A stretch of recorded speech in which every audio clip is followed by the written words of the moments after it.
الحمد للہ رب العالمین والصلاة والسلام علی سید المرسلین اما بعد فاعوذ باللہ من الشیطان الرجیم بسم اللہ الرحمن الرحیم۔ ایک پوسٹ نظر سے گزری جس میں لکھا ہوا تھا کہ سنی بریلوی اور ہندو بھائی بھائی، جو کہ کسی دیوبندی کا بنایا ہوا تھا، حالانکہ اس کی کچھ حقیقت نہیں ہے۔ حقیقت کیا ہے میں آپ کو بتاتا ہوں، آپ خود دیکھیں اور بتائیں کہ کون کس کا بھائی ہے۔ آپ نے یہ اخبار پڑھا ہوگا جس میں ارشد مدنی نے کہا کہ ہندو کافر نہیں ہے اور ہندوؤں کے ساتھ لفظ کافر لگانا مناسب نہیں۔ آپ نے یہ بھی دیکھا ہوگا کہ کس نے ہندوؤں کے معبودان باطل کو نبی کہا، اور یہ بھی کہا کہ یہ تو نبی معلوم ہوتے ہیں۔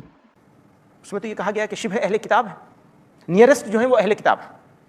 یہاں کے لوگوں کے بارے میں یہ کہا گیا۔ یہ بات اتنی زیادہ لوگوں کے بیچ کیسے پھیل گئی جب قرآن انہوں نے تو کہا مولانا حضرت مولانا قاسم نانوتوی رحمۃ اللہ علیہ نے لکھا ہے کہ میں جب ان کی تعلیمات دیکھتا ہوں تو مجھے ایسا لگتا ہے کہ شری رام چندر جی کے بارے میں اور شری کرشن جی کے بارے میں، دونوں کے بارے میں لکھا ہے، کتاب لکھی ہے کہ ان کی تعلیمات کا مطلب ٹیچنگز، جب ہم ٹیچنگز دیکھتے ہیں ان کی تو ہمیں ایسا لگتا ہے کہ وہ نبی تھے، ایسا محسوس ہوتا ہے۔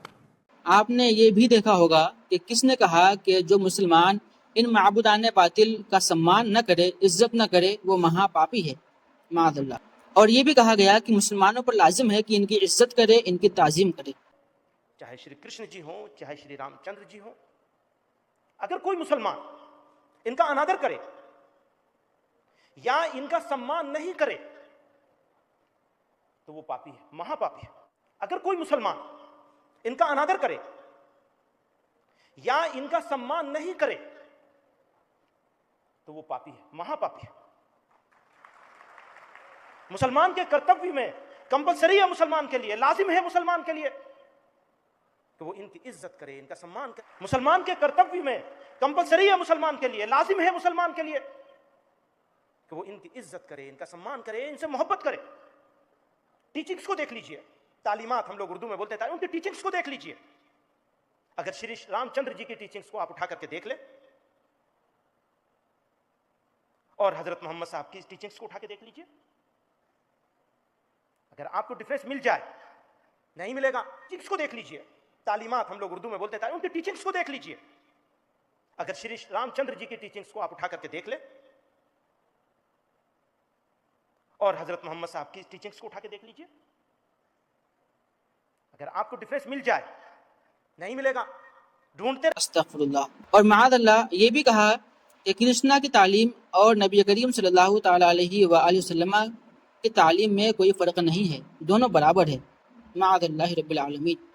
اب آپ بتائیں کہ کون کس کا بھائی ہے۔ دیوبندیوں کے لیے ہندوؤں کے تہوار کا کھانا کھانا اور ہندوؤں کے سودی پیسوں سے لگائے گئے پیاؤ کا پانی پینا جائز، جبکہ محرم کی سبیل لگانا یا سبیل سے شربت یا دودھ پینا اور پلانا حرام۔ امام حسین رضی اللہ تعالیٰ عنہ کے ایصال ثواب کے لیے لگائے گئے سبیل سے پانی پینا بھی ناجائز۔ دیکھیے کتاب فتاوی رشیدیہ صفحہ نمبر 575۔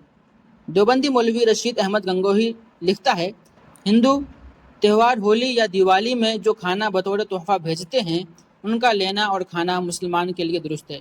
اور پھر آگے لکھتا ہے کہ ہندو جو سودی روپیہ خرچ کر کے پانی کے پیاؤ لگاتے ہیں تو اس پیاؤ سے پانی پینے میں کوئی قباحت نہیں، حرج نہیں۔ جبکہ محرم کی سبیل کے بارے میں سوال ہوا تو محرم کی سبیل کے بارے میں لکھتا ہے، محرم میں ذکر شہادت حسین رضی اللہ تعالیٰ عنہ کرنا اگرچہ صحیح روایات پڑھی جائیں، یا سبیل لگانا، شربت پلانا یا چندہ سبیل اور شربت میں دینا یا دودھ پلانا سب نادرست اور تشبیہ روافظ کی وجہ سے حرام ہیں۔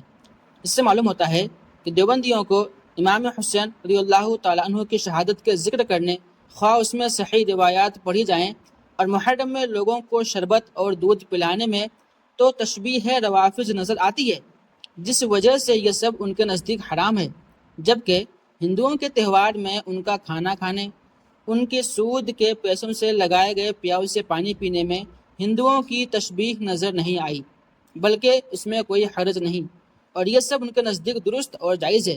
اس سے معلوم ہوتا ہے کہ دیوبندی اور ہندو ایک ہی شاخ کی دو ٹہنیاں ہیں اور بھائی بھائی ہیں۔